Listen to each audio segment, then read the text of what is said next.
Welcome back to this edition of Coffee Time.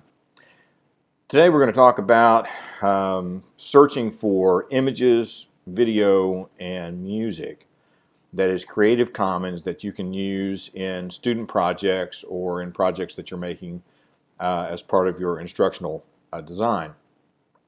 And there are a number of ways to get there, and many more than I'm going to cover today, but I want to look at just a few that are really, really easy to get to the things that you want and things that you can teach your students very quickly. So in the meantime, grab a cup of coffee, pull up a chair, sit back, and let's look at how to find Creative Commons, acceptable use, images, video, and music.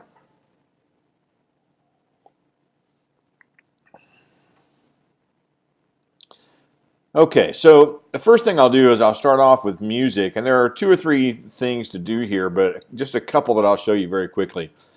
YouTube has just announced that it is providing free to use a wide library of audio tracks that you can download and then insert into the video projects that you're doing, whether you're making photo stories or if you're doing background tracks for a high-level movie project that your students might be doing in middle school, high school. This is at youtube.com/audio library, and you'll see I have here the featured up. That's where it defaults to. I can also go over here and choose by genre, and so I have alternative and punk all the way down to rock. I can choose by mood, and so I can sort of set that background track anywhere I want. And we'll just kind of show you a little bit about what that sounds like. So let's go to calm maybe, and we'll just pick the very first one that's here.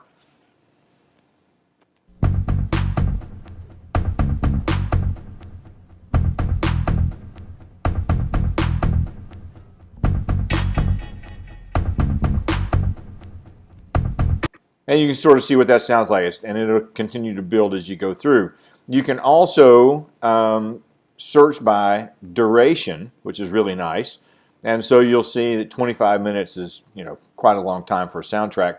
But if I just need something that's, say, maybe 2 minutes long, and you'll see over on the right hand side it's telling me how long that track is, it's going to automatically filter down to only those things. I've got it set at 2 minutes and 2 seconds, only those tracks that are less than that, so that I can sort of pick and choose something that's going to be an entire song and not have to get cut off somewhere in the middle. So the audio library for YouTube is really nice. Another site that I have used quite often is called Purple Planet, and you'll see that it has a hyphen, purple-planet.com, and it is free to use songs as well. And one of the reasons that I like this, let me just click on one over here, maybe to movement, pick a little different kind of deal. And one of the reasons I like this is because you get 3 different versions of the song to download and use. So if I just hover over one of these musical clef notes,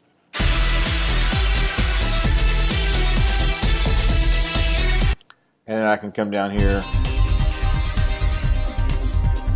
and then if I want to download it, I just click it, and you'll see that I've got 3 different versions. I've got a stinger version, which is just 10 seconds if I want something really quick as an intro to a video, or I've got the pad version, which is sort of simple, and then I've got the full theme, which is more orchestration and more detailed and a little longer. And so it will tell you how long they are.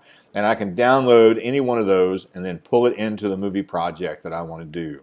So that's just a couple of ways to find some music for your video project. So let me get that out of the way. And let's talk about searching for images. Google does a great job with their advanced image search machine helping you find Creative Commons images. It's not acceptable to just pull any image you want to off of the web and throw it into a presentation that you're going to put out online somewhere. And so we need Creative Commons type images. Now, I still am a firm believer that whenever it's possible, create your own images. Those are the best. But if I want to, let's say, look up coffee, I don't know why. And you'll see down here I have a number of ways that I can search for this. I can choose any image size that I want, and usually if I'm doing it in a presentation in PowerPoint or Google Drive or those kinds of things, usually I'm looking for a medium size picture. That's just kind of a default for me.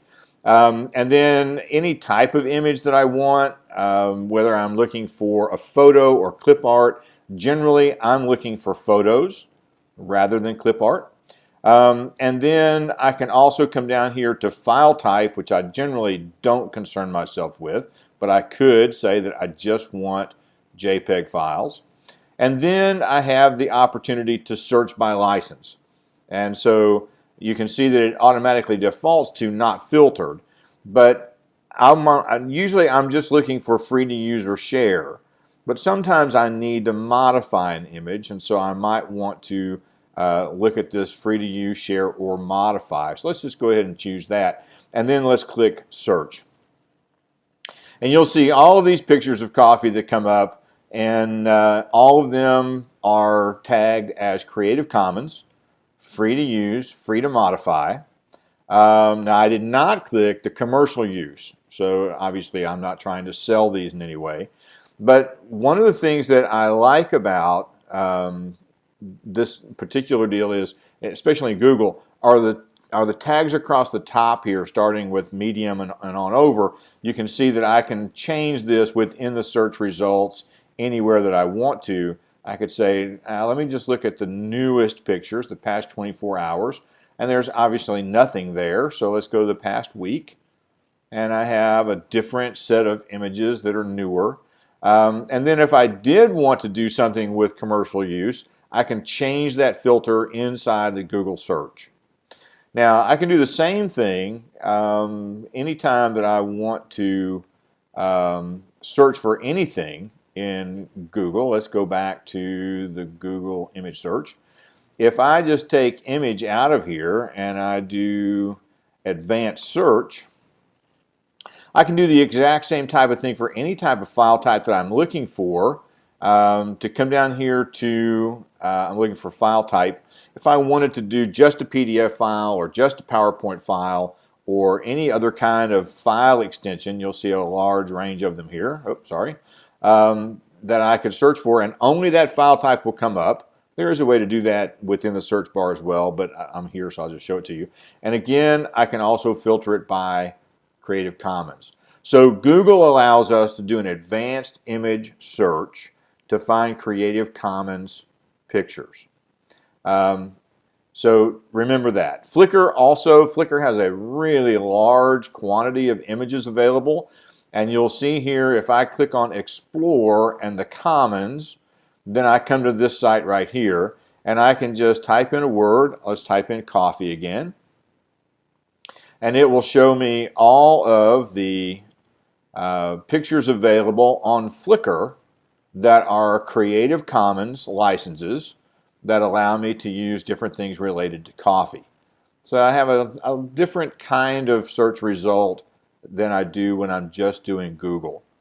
And then the last one that I really like, and the place that I usually go to start, is actually the Creative Commons website, creativecommons.org. And you'll see over here on the right-hand side of the page where it says Explore, looking for creative works, I can find Creative Commons licensed works. And it allows me to search a wide range of places.